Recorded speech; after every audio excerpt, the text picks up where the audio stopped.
नमस्कार दोस्तों, मैं हूं आपका दोस्त रवि फिर से एक नई वीडियो के साथ। देखिए दोस्तों, आज हम करने जा रहे हैं वैदिक सभ्यता पार्ट 2। पिछली वीडियो में हमने पार्ट 1 सॉल्व किया था। आज हम वैदिक सभ्यता का और जो बचा हुआ पार्ट है पार्ट 2 पढ़ेंगे। देखिए दोस्तों, ये जो रीट परीक्षा है अब नज़दीक आ गई है, तो इस समय रिवीजन पर सभी को फोकस करना चाहिए। ज़्यादा से ज़्यादा आप नोट्स टाइम में रिवाइज़ कीजिए। इसीलिए मैं आपके लिए नोट्स टाइप में वीडियो लेकर आया हूँ, तो बने रहिए हमारे साथ। चलिए शुरुआत करते हैं पहले प्रश्न से। ऋग्वैदिक कालीन समाज कितनी इकाइयों में विभाजित था? जो ऋग्वैदिक कालीन समाज था वो कितनी इकाइयों में विभाजित था? 4 इकाइयों में कुल। पहली इकाई होती थी कुल, दूसरी ग्राम, विश्व और जन। सबसे छोटी इकाई हुआ करती थी दोस्तों कुल, और सबसे बड़ी इकाई हुआ करती थी जन। तो 4 इकाइयों में विभक्त था वैदिक समाज। याद रखना दोस्तों, 4 इकाइयाँ कुल, ग्राम, विश्व, जन। चलिए दोस्तों, क्वेश्चन नंबर 2 देखते हैं। ऋग्वैदिक काल में स्वैच्छिक कर क्या कहलाता था? बलि। जो ऋग्वैद काल में जो स्वैच्छिक कर कहलाता था उसका नाम बलि हुआ करता था। और दोस्तों, यही जो कर था उत्तर वैदिक काल में ये अनिवार्य कर बना दिया गया था। याद रखना दोस्तों, यही जो कर था वो उत्तर वैदिक काल में बलि कर को अनिवार्य बना दिया गया था। चलिए दोस्तों, अगला प्रश्न देखते हैं। Question number 3। रावी नदी का प्राचीन नाम क्या था? जो रावी नदी है उसका प्राचीन नाम हमें क्या मिलता है दोस्तों? इसका प्राचीन नाम मिलता है परुष्णी। रावी नदी का प्राचीन नाम मिलता है परुष्णी। सतलज का नाम मिलता है सतुद्री। सतलज का प्राचीन नाम क्या मिलता है? सतुद्री मिलता है। झेलम का वितस्ता मिलता है। जो झेलम नदी है उसका नाम प्राचीन नाम क्या मिलता है? वितस्ता। चिनाब का अस्किनी मिलता है। रावी का परुष्णी मिलता है। ये प्राचीन नदियों के नाम है दोस्तों। तो रावी नदी का प्राचीन नाम क्या मिलता है? परुष्णी नदी। चलिए दोस्तों, क्वेश्चन नंबर 4 देखते हैं। ऋग्वैदिक काल की प्रमुख प्रशासनिक संस्थाएं कौन सी थी? जो ऋग्वैद काल था उसकी प्रमुख प्रशासनिक संस्थाएं सभा, समिति, विदत और गण, ये 4 प्रमुख प्रशासनिक संस्थाएं हुआ करती थी। इनमें दोस्तों सबसे जो प्राचीन संस्था हुआ करती थी वो विदत हुआ करती थी। चलिए दोस्तों, अगला क्वेश्चन देखते हैं। आर्यों की सबसे प्राचीन संस्था कौन सी थी? विदत है। सबसे प्राचीन संस्था का नाम हुआ करता था विदत है। देखिए दोस्तों, इस क्वेश्चन को हम एक्सप्लेन करते हैं एक बार। सभा, समिति, विदत, गण, ये जो सभा संस्था हुआ करती थी ये ऋग्वेद में वृद्ध व अभिजात लोगों की संस्था हुआ करती थी। जो बड़े लोग होते थे उनकी संस्था का नाम हुआ करता था सभा, और जो सामान्य जनता होती थी उसकी प्रतिनिधि सभा का नाम था समिति। याद रखना दोस्तों, सभा किसकी थी? अभिजात लोगों की संस्था। और समिति किसकी थी? सामान्य जनता की प्रतिनिधि संस्था हुआ करती थी। और विदत इनमें सबसे प्राचीन संस्था का नाम था विदत। चलिए दोस्तों, नेक्स्ट क्वेश्चन की ओर मूव करते हैं। Question number 6। दसराज्य जो युद्ध था कौन सी नदी के किनारे लड़ा गया था? जो दसराज्य युद्ध था वो परुष्णी रावी नदी के किनारे लड़ा गया था। ये जो युद्ध लड़ा गया था ये भरत वंश के राजा सुदास और अन्य 10 राजाओं के मध्य लड़ा गया था। तो याद रखना दोस्तों, दासराज्य युद्ध परुष्णी रावी नदी के किनारे लड़ा गया था। क्वेश्चन नंबर 7 की ओर मूव करते हैं। ऋग्वैदिक कालीन समाज कैसे हुआ करते थे? जो ऋग्वैदिक कालीन समाज हुआ करते थे वो दोस्तों पितृशतात्मक समाज थे। जबकि याद रखना दोस्तों, जो सिंधु घाटी सभ्यता थी वो मातृशतात्मक थी। पढ़ा था हमने पिछले वीडियो में। ऋग्वैदिक कालीन समाज पितृशतात्मक और सिंधु घाटी मातृशतात्मक। चलिए दोस्तों, क्वेश्चन नंबर 8। कौन से वर्ण को यज्ञ एवं उपनयन संस्कार का अधिकार नहीं था? ऐसा कौन सा वर्ण था जिसको ना तो यज्ञों में भाग लेने का अधिकार था और ना ही उपनयन संस्कार का अधिकार था? दोस्तों, वो वर्ण था शूद्र। शूद्र वर्ण था, ये ना तो उपनयन संस्कार में भाग ले सकता था और ना ही यज्ञ करवाता था। क्योंकि जो शूद्र वर्ण था उसको समाज में सबसे निम्नतम वर्ण माना जाता था। जो 4 वर्ण जो थे, ब्राह्मण, क्षत्रिय, वैश्य और शूद्र, उनमें शूद्र को सबसे निम्नतम माना गया था, इसलिए शूद्र वर्ण को यज्ञ एवं उपनयन संस्कार का अधिकार नहीं था। चलिए दोस्तों, क्वेश्चन नंबर 8 देखते हैं। ऋग्वेद में वर्ण व्यवस्था किस पर आधारित थी? जो ऋग्वेद में वर्ण व्यवस्था थी वो क्रम पर आधारित थी दोस्तों, जबकि उत्तर वैदिक काल में ये जन्म पर आधारित हो गई थी। ऋग्वैदिक काल में तो या पूर्व वैदिक काल में क्रम पर आधारित, जबकि उत्तर वैदिक काल में जन्म पर आधारित हो गई थी। चलिए दोस्तों, क्वेश्चन नंबर 9 देखते हैं आज का। लोपामुद्रा अपाला घोषा कौन थी? लोपामुद्रा अपाला घोषा कौन थी? ऋग्वेद में उल्लेखित विदुषी स्त्रियां, हम बोल सकते हैं एजुकेटेड वुमन थी उस समय की, काफ़ी शिक्षित स्त्रियां वो करती थी, अपाला, लोपामुद्रा और घोषा। चलिए दोस्तों, क्वेश्चन नंबर 10 देखते हैं आज का।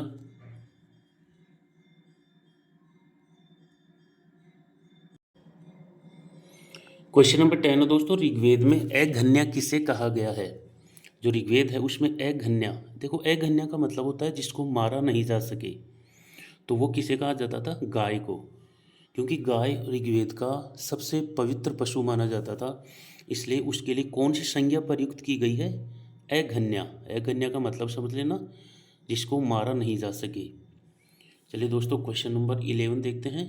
ऋग्वेद में निष्क क्या होता था? निष्क क्या था? गले का आभूषण। जो ऋग्वैदिक काल था उसमें निष्क गले का आभूषण हुआ करता था, जबकि मौर्य काल में क्या था? सोने का सिक्का था निष्क, याद रखना दोस्तों, मौर्य काल में गोल्ड कॉइन हुआ करता था। ऋग्वेद का सबसे पवित्र और सबसे महत्वपूर्ण पशु कौन सा था? 12 नंबर क्वेश्चन है, गाय। सबसे पवित्र और सबसे महत्वपूर्ण पशु गाय को माना जाता था ऋग्वैदिक काल में। चलिए दोस्तों, क्वेश्चन नंबर 13 देखते हैं। ऋग्वैदिक काल में कौन से अनाज का उल्लेख मिलता है?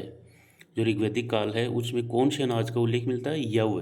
देखिए दोस्तों, यव का यहाँ पर मतलब है जौ, जिसे हम बोलते हैं बारले। बारले का उल्लेख मिलता है जौ का, कौन से काल में? ऋग्वैदिक काल में मिलता है दोस्तों बारले, जौ का। चलिए दोस्तों, आज का क्वेश्चन नंबर 14 देखते हैं। ऋग्वैदिक आर्य किस धातु से अपरिचित थे? कौन सी धातु से अपरिचित थे ऋग्वैदिक आर्य? लोहे व चांदी से वो अपरिचित थे। चलिए दोस्तों, क्वेश्चन नंबर 15 देखते हैं आज का। यास्क के निरुक्त ग्रंथ में देवताओं को कितनी श्रेणियों में बांटा गया है? देखिए दोस्तों, एक ग्रंथ मिलता है ऋग्वैदिक काल का, ग्रंथ का नाम है निरुक्त, और इसका जो रचयिता था वो कौन था दोस्तों? यास्क। इस यास्क के निरुक्त ग्रंथ में कितने ऋग्वैदिक देवताओं का उनको श्रेणियों में कितने में बांटा गया है? 3 श्रेणियों में। कौन कौन सी? पृथ्वी, आकाश और अंतरिक्ष। जो देवता थे उनको 3 कैटेगरीज में बांटा गया था, पृथ्वी, आकाश और अंतरिक्ष। चलिए दोस्तों, क्वेश्चन नंबर 16 देखते हैं आज का। ऋग्वेद में कुल कितने देवताओं का उल्लेख मिलता है? 33 देवताओं का। देखिए दोस्तों, यहाँ पर आप कंफ्यूज न हो, अगर कुल देवता पूछे तो आपको करना है 33। कुल देवता तो कितने मिलते हैं? 33। और अगर पूछे देवताओं की श्रेणियाँ पूछे तो आपको करना है 3 श्रेणियाँ, पृथ्वी, आकाश और अंतरिक्ष। चलिए दोस्तों, क्वेश्चन नंबर 17 देखते हैं आज का। सत्यमेव जयते का उल्लेख कहाँ मिलता है? मुंडक उपनिषद में। सभी को पता है कि सत्यमेव जयते का उल्लेख कहाँ मिलता है? मुंडक उपनिषद में। ऋग्वेद का सर्वाधिक महत्वपूर्ण देवता किसको माना गया था? जो ऋग्वेद है उसमें सर्वाधिक महत्वपूर्ण देवता इंद्र को माना जाता था। और याद रखना दोस्तों, ऋग्वेद में कितनी बार उल्लेख मिलता है इंद्र का? 250 बार। और अग्नि का जो उल्लेख मिलता है वो 200 बार मिलता है, याद रखना दोस्तों। तो सर्वाधिक उल्लेखित देवता थे इंद्र, 250 बार उल्लेख मिलता है ऋग्वेद में। चलिए दोस्तों, क्वेश्चन नंबर 19 देखते हैं। पृथ्वी के सर्वाधिक महत्वपूर्ण देवता किनको माना गया है? अग्नि को। पृथ्वी का सर्वाधिक महत्वपूर्ण देवता अग्नि को माना गया है। क्वेश्चन नंबर 20 देखते हैं दोस्तों। ऋत का संबंध किससे है? ऋत, ये ऋत क्या था? विश्व की नैतिक व्यवस्था, पूरे वर्ल्ड की जो नैतिक व्यवस्था हुआ करती थी उसे ऋत कहा गया है ऋग्वेद में। क्या कहा गया है? ऋत। और दोस्तों, इस ऋत का संचालक कौन हुआ करता था? याद रखना, अगर क्वेश्चन पूछ ले ऋत का संचालक कौन था? वरुण देवता हुआ करता था दोस्तों। रीत का संचालक है वरुण देवता। चलिए दोस्तों, क्वेश्चन नंबर 21 देखते हैं आज का। विश्व की नैतिक व्यवस्था का नियामक कौन था? वरुण देवता। देखिए दोस्तों, मैंने बताया था नियामक पूछे या संचालक पूछे तो आपको क्या करना है? वरुण देवता। जो विश्व की नैतिक व्यवस्था थी उसका नियामक या संचालक कौन था? वरुण देवता। वरुण देवता को क्या संज्ञा दी गई थी? ऋतस्य गोप्ता। वरुण देवता की क्या संज्ञा मिलती है ऋग्वेद में? ऋतस्य गोप्ता मिलती है दोस्तों। ऋग्वेद का कौन सा मंडल सोम को समर्पित है? नौवां मंडल।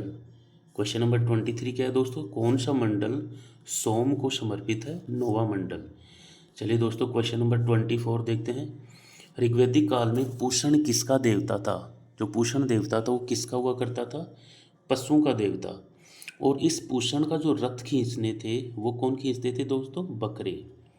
क्वेश्चन पूछ सकता है कि ऋग्वेद में जो पूषण देवता थे वो किसके थे? पशुओं के देवता थे।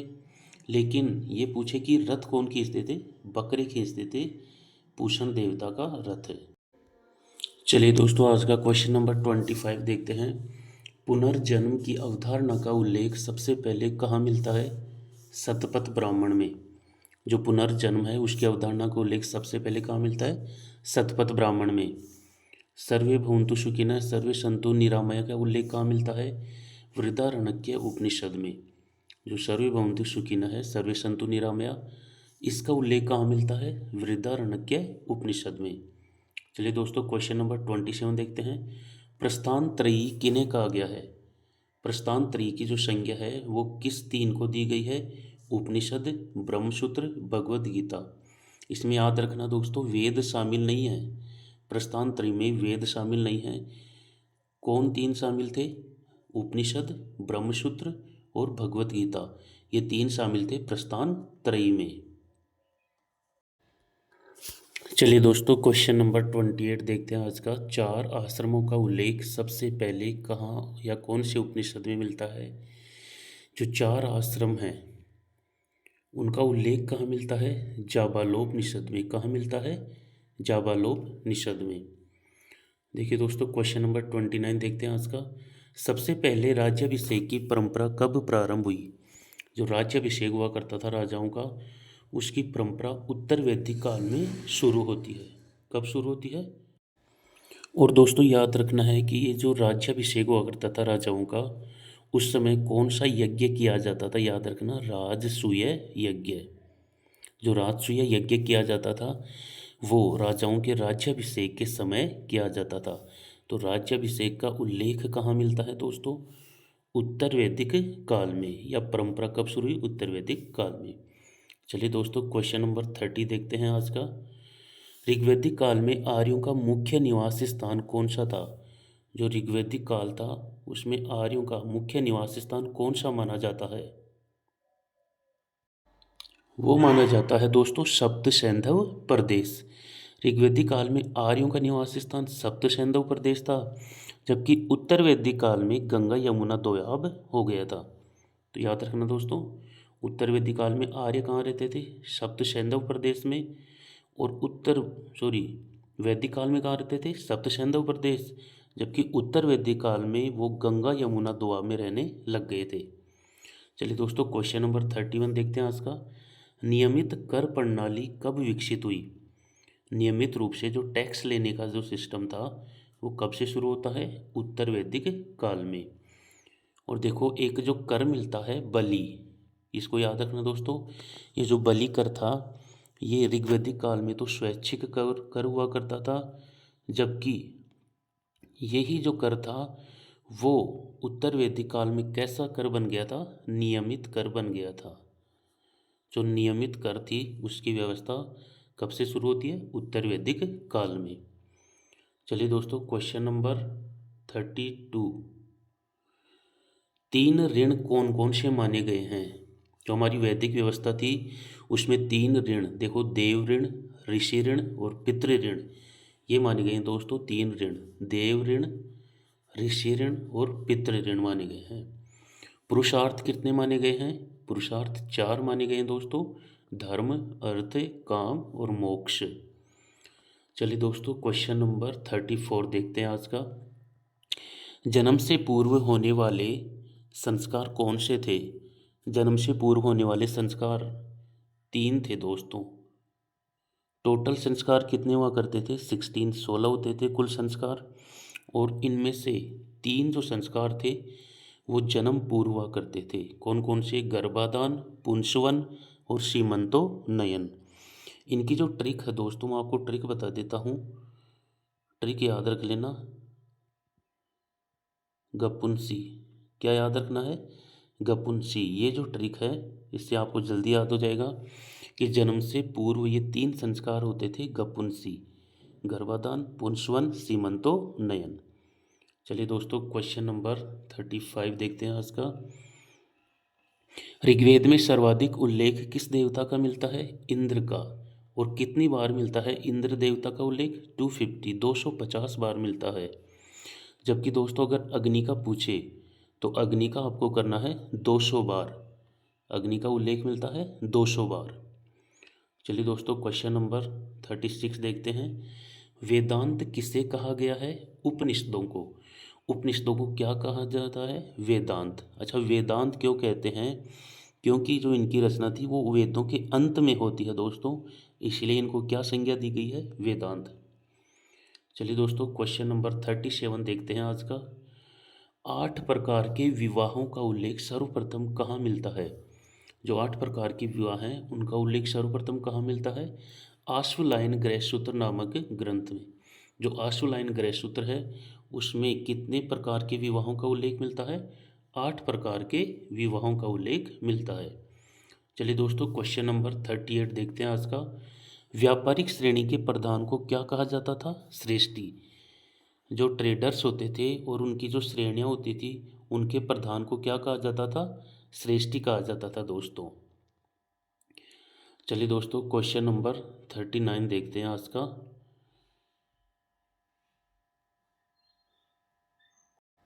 तो 39वां क्वेश्चन दोस्तों, चारों वेदों के उपवेद कौन कौन से हैं?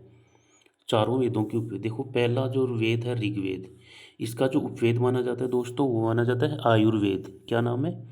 ऋग्वेद का जो उपवेद है वो आयुर्वेद है। नंबर 2, यजुर्वेद का उपवेद धनुर्वेद माना जाता है। नंबर 3, सामवेद का उपवेद गंधर्ववेद माना जाता है। और नंबर 4, अथर्ववेद का उपवेद कौन सा माना जाता है दोस्तों? शिल्पवेद। इसके लिए दोस्तों मैं आपको ट्रिक बता देता हूँ, एक ट्रिक याद रखना, ADGS। ADGS, चारों वेदों के उपवेद। ए से क्या हो जाएगा? आयुर्वेद, डी से धनुर्वेद, जी से गंधर्ववेद और एस से शिल्पवेद। ये चारों वेदों के क्या हो गए दोस्तों? उपवेद। ADGS से याद रखना। अगर दोस्तों आपको पूछे कि चारों वेदों के जो पुरोहित थे उनके नाम, तो उनकी भी ट्रिक बता देता हूँ। HAUB। जो चारों वेद थे उनके पुरोहितों के नाम, एच से ऋग्वेद का क्या हो जाएगा? होता, और आ से यजुर्वेद का क्या हो जाएगा? अर्धव्य, और यू से सामवेद का क्या हो जाएगा? उद्गाता, और बी से अथर्ववेद का जो पुरोहित होता था उसका नाम था ब्रह्म। तो ये होप तो ट्रिक किसकी हो गई? चारों वेदों के पुरोहितों की। और अगर आपको पूछे चारों वेदों के उपवेद तो उसकी याद रखना ADGS। इस प्रकार से आप याद कर सकते हो दोस्तों। तो चलिए दोस्तों, आज का अंतिम क्वेश्चन, क्वेश्चन नंबर 40। आज का अंतिम और 40वां प्रश्न। किसने कहा था मैं वेदों में सामवेद हूँ जबकि देवताओं में इंद्र हूँ? ये किसका स्टेटमेंट था दोस्तों? लॉर्ड कृष्णा का। भगवान श्री कृष्ण ने कहा था कि मैं वेदों में तो क्या हूँ? सामवेद, और देवताओं में क्या हूँ? इंद्र। ये कृष्ण ने कहा था। तो ये दोस्तों 40 प्रश्न करवा दिए मैंने आपको, और ये वैदिक काल का पार्ट 2 था दोस्तों। इससे पहले मैंने आपको पार्ट 1 भी करवाया था, तो वीडियो पूरी देखने दोस्तों। देखिए दोस्तों, इस समय जो मैं आपको वीडियो करवा रहा हूँ वो SST जो रीट के अभ्यर्थी हैं उनके लिए काफ़ी रामबाण साबित होंगे। आपको वीडियो पूरा देखना है, और दोस्तों नोट्स भी बनाते रहिएगा साथ साथ, आपको रीट में ज़रूर सफलता मिलेगी। तो तब तक हमारे, एक बात बोलता हूँ दोस्तों कि वीडियो को सब्सक्राइब ज़रूर करें,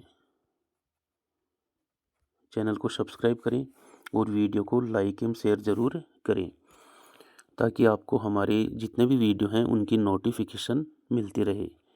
तो मिलते हैं फिर नेक्स्ट वीडियो में, तब तक के लिए जय हिंद, जय भारत दोस्तों।